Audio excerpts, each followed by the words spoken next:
On behalf of Deep Dish TV and Free Speech TV and the Left Forum, I want to thank you for taking the time to talk with us. Out of the panel that just happened, we were listening to people talk about the past and the legacy of Malcolm X, and we're talking with two of Malcolm X's daughters, Malika Shabazz, Malaak Shabazz, excuse me, And Ilyasha. and Ilyasha Shabazz.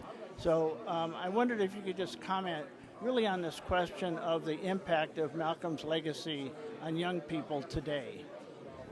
Well, when I travel abroad to Africa and Europe, he has affected all people, all the youth, not just black or white in this country, but Hispanic, Asian, African, European, Russian. His legacy still lives on today, Right. and with women as well, and including my mother. And my mother preserved the Audubon Ballroom, which is now the Malcolm X Dr. Betty Shabazz Memorial Educational Center, and Human Rights and Social Justice. Right now, the Smithsonian, which broke ground at the mall in D.C. For the first African American Smithsonian Institute, we have an exhibit called the Freedom Sisters.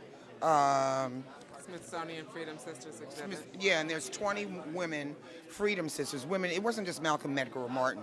So let's just not get stagnant on that. There were women too. They all had women who were doing the same thing, the unsung heroes. Like I said, Freedom Sisters at the Shabazz Center, 3940 Broadway.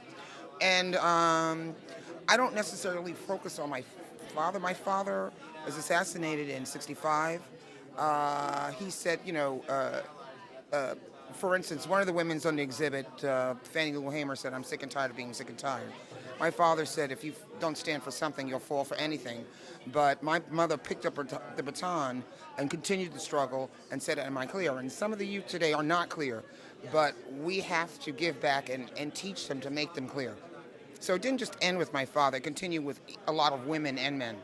So we should maybe talk about the legacy of Dr. Betty Shabazz. Betty Shabazz as well as Malcolm X. Well, he was assassinated in 1965. She lived 31 more years, raised 6 girls in a climate of hate, and earned a PhD and a couple of heart attacks. But she did it, and she took his legacy and continued. So, they were a partnership. How do you view the impact today, though? Do you think there's an awareness among young African American men and women about the struggles that your mother and father engaged in, and a sense of hopefulness that they generated among many people? Unfortunately, that's like a 50-50. I mean, all hope isn't lost, but a lot of them are being miseducated in Hollywood fashion. And look, Puffy and Jay-Z, they didn't say that they're not educators, they're entertainers. But unfortunately, athletes and entertainers are educating our youth. And with the internet now, there's no excuse not to know the history. Instead of downloading all these games, they can find the history. It's there at your fingertips. They just have to be inspired. Yeah, that's right. Well, I think it's important. One of the greatest things about our father is that he connected us to our ancestry. He connected us to history. He gave us a sense of purpose, our identity.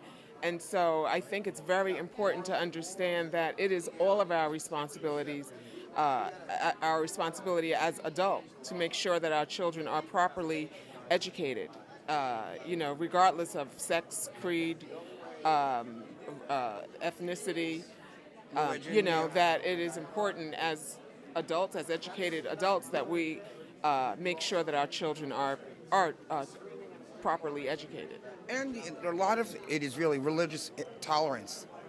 Our center, the Shabazz Center, .net, we raised Muslim, but we're ecumenical.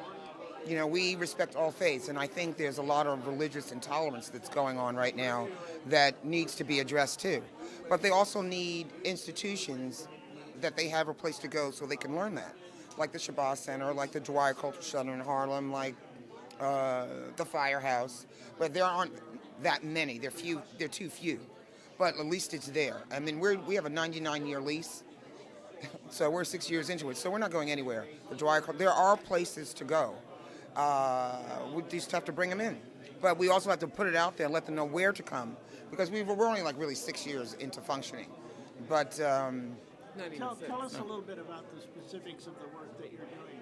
me particularly, I'm an international human rights activist. I work at the United Nations. I'm with the NGO Committee for Human Rights, and I'm the co-chair for the subcommittee on the elimination against racism. I used to be into computers, but I left, and this is what I have to do. It's in my blood. She's an educator as well. And you teacher? Are you teaching at schools now? Well, I actually produce educational programs that serves to empower young people to self-actualization. I lecture throughout the country. I'm an author, Growing Up X. I have a children's book coming out next spring. I have a third book that I'm working on. So I focus on empowering our young people to understand the power that they possess and the responsibility that's on all of us. So you're both definitely carrying out the legacy of your parents. Oh, absolutely. Thank you very much. Thank you. You're welcome.